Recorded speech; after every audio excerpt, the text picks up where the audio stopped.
என்னப்பா ஆச்சு? எந்திரிப்பா, எழுந்திருப்பா. பார்த்து எழுந்துரு. பார்த்து பார்த்து. அடிபட்டுருச்சா? என்ன என்னப்பா ஆச்சு? என்ன ஆச்சுன்னு சொல்லு.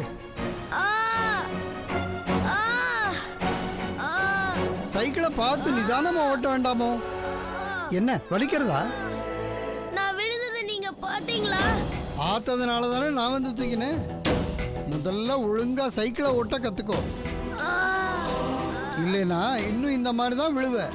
இல்ல, நான் தானா விழல. என்ன தள்ளி விட்டுட்டாரு. தள்ளி விட்டுட்டாரா? யாரு?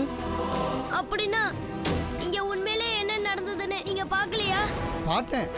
நீ சைக்கிள்ல சர்க்கஸ் காமிச்சு புரண்டு விழுந்ததை நான் பார்த்தேன். உண்மையிலேயே அதுதானே நடந்தது? இல்ல, அப்படி இல்ல சாமி. பின்ன எப்படி? அது அது அது என் சைக்கிள். ஆமா, சைக்கிள். இந்த பார்ப்பா, இனியும் நீ இந்த சைக்கிள்ல சர்க்கஸ் காட்டாம வேகமா வீட்டுக்கு போய் சேரு. போ.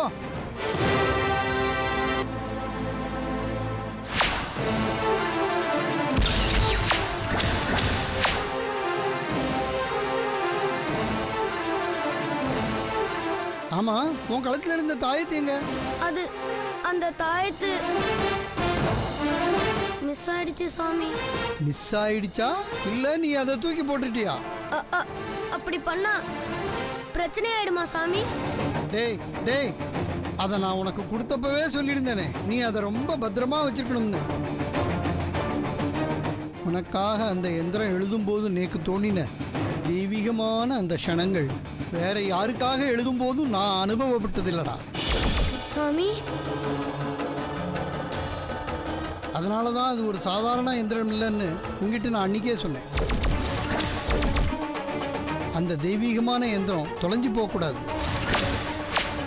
அதை நீ கோட்டை விட்டா உனக்கு ஆபத்து வரும். அப்படி ஆபத்து வந்தா கணபதி உன்னை கைவிட்டுடுவாரு. கணபதிக்கு கோபம் வந்தா நீ உருப்படவே மாட்ட. ஒரு காலம் நீ உருப்படவே மாட்ட.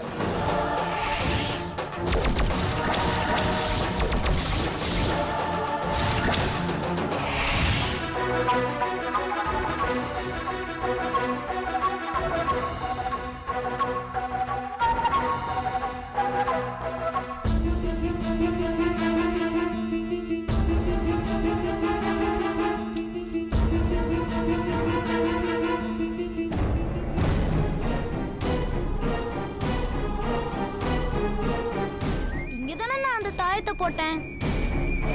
அது எங்க போச்சு? ஆபத்தான நேரத்துல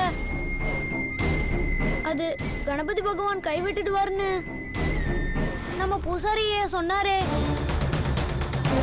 அது இப்ப எங்க போச்சுன்னு தெரியலையே.